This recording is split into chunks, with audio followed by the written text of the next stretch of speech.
ನನ್ನೆಲ್ಲ ರೈತ ಬಂದವ್ರೆ. ಈಗ ನಿಮ್ಗೇನು ಕಾಣ್ತಾ ಇದಲ್ಲ ಆಗಲಬಳ್ಳಿ ಲಾಸ್ಟ್ ಟೈಮ್ ವೀಡಿಯೋ ಮಾಡಿದ್ದು ನಾವು. ಆ ಹೋದಂಥ ಬಳ್ಳಿಯಿಂದ ರೆಡಿ ಆಗಿರ್ತಕ್ಕಂಥ ಉತ್ಪನ್ನ ಇದು ಆ್ಯಕ್ಚುಲಿ. ನೋಡಿರಿ ಇನ್ನೇನು ಹೋಗ್ಬಿಟ್ಟಿತ್ತು ಅನ್ನೋ ಟೈಮಲ್ಲಿ ಈ ಥರದ ಕ್ವಾಲಿಟಿ ಬೆಳೆ ಬಂದೈತೆ. ಧನ್ವಂತರಿ RPS ಬಳಸಿದ್ರು ಇವರು. ತಾಳ್ ಕನಕಾಪುರದ ವೀರೇಶ್ ಸರ್ ಅವ್ರ ಹೊಲ ಇದು. ಅತ್ಯಂತ ಉತ್ಕೃಷ್ಟವಾಗಿ ನೀಟಾಗಿ ಶೈನಿಂಗ್ ಬರ್ತಕ್ಕಂಥ ಕಾಯಿಗಳು, ಆಮೇಲೆ ಸೈಜು, ಆಕಾರ, ಕ್ವಾಲಿಟಿ ನೋಡ್ಬೋದು ತಾವೆಲ್ಲ. ಅದ್ಭುತವಾಗಿ ಇವತ್ತು ಬೆಳೆ ಬಂದಿರತಕ್ಕಂಥದ್ದು. ಇದು RPS 76ಇಂದ ಮಾತ್ರ ಸಾಧ್ಯ ಆಗ್ತದೆ, ಬೇರೆ ಯಾವ ಪ್ರಾಡಕ್ಟಿಂದ ಕೂಡ ಸಾಧ್ಯ ಆಗಂಗಿಲ್ಲ. ನೋಡ್ರಿ ಇಲ್ಲಿ ಈ ಕುರಿತಾಗಿ ಹೊಲದ ಓನರ್ ವೀರೇಶ್ ಅವರೇ ನಿಲ್ರಿ ಇಲ್ಲಿ. ನಿಮ್ಮ ಬೆಳೆ ಬಗ್ಗೆ ಸ್ವಲ್ಪ ಒಂದು 2 ನಿಮಿಷ.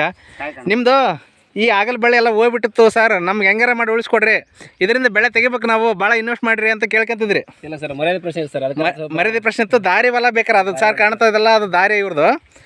ಬಟ್ ಇದು ನಿರೀಕ್ಷೆ ಮಾಡಿದ್ರೇನು ಸರ್ ನೀವು? ಅದು ಹೋದಾಗೆ ಬೇರೆ ಪ್ರಾಡಕ್ಟ್ ಔಷಧಗಳೆಲ್ಲ ಹೊಡ್ಕೊಂಡಿದ್ರಿ, ಕೆಮಿಕಲ್ ಹಾಕಿ ಸರ್. ಎಲ್ಲ ಹೊಡೆದಿಂದ ಏನು ಕಂಟ್ರೋಲ್ ಆಗಿರಲಿಲ್ಲ. ಈ ಬೆಳೆ ಇನ್ನೇನು ಹೋಗ್ತಪ್ಪ ಹೋಗಿತ್ತು ಸರ್. ಅದು ಹೋಗಿದ್ದು ಒಳ್ಳೆ 25-30 ಬಾಕ್ಸ್ ಬರಕಾಯ್ತು. 25-30 ಬಾಕ್ಸ್ ಬರಕೈತೆ ಒಂದು ಎಕರೆಗೆ. ನಿನ್ನೆ 15 ಬಾಕ್ಸ್, ಇವತ್ತೊಂದು 15 ಬಾಕ್ಸ್. ನಿನ್ನೆ 15 ಬಾಕ್ಸು, ಇವತ್ತೊಂದು 15 ಬಾಕ್ಸು. ಆಮೇಲೆ ಈ ಥರದ ಬೆಳೆ ನೀವು ಮೊದಲು ಆಗಲಬಳ್ಳಿ ಮಾಡಿದ್ರಲ್ಲ? ಹ್ಞೂ ಸರ್, ಮಾಡಿದಾರು. ಈ ಥರ ಶೈನಿಂಗು ಕ್ವಾಲಿಟಿ ಈ ಸರ್ ಇದ್ದು ಸರ್. ಅದು ಇರಲಿಲ್ಲ, ಕಪ್ಪು ಬರ್ತದೆ ಸರ್. ಕಪ್ ಬರ್ತಿತ್ತು. ಇದು ರಚನೆ ಐತಿ ಮಾರ್ಕೆಟ್ ಶೇಲ್. ಹೌದಾ? ನಿನ್ನೆ ನೀವು ಮಾರ್ಕೆಟ್ಗೆ ಒಯ್ದಿದ್ರಲ್ಲ 15 ಬಾಕ್ಸು, ಅಲ್ಲಿ ನಿಮ್ಮ ನೋಟಗಟ್ಟಲೆ ಫಸ್ಟ್ ತಗೊಂಡಿರ್ಬೇಕು ನಿಮ್ಮ ಮಾಲನ್ನ, ಹೌದ್ರೆ? ನಮ್ದು 250 ಸರ್. 100, 150, 200 ಬೇರೆದವ್ರಿಗೆ ಸರ್. ಬೇರೆದವರು 200 ಆಗ್ಯಾವ, ನಿಮ್ಮದು 150, 200 ರೂಪಾಯಿ, 250 ರೂಪಾಯಿ ಸೇಲ್ ಆಗ್ಯದ.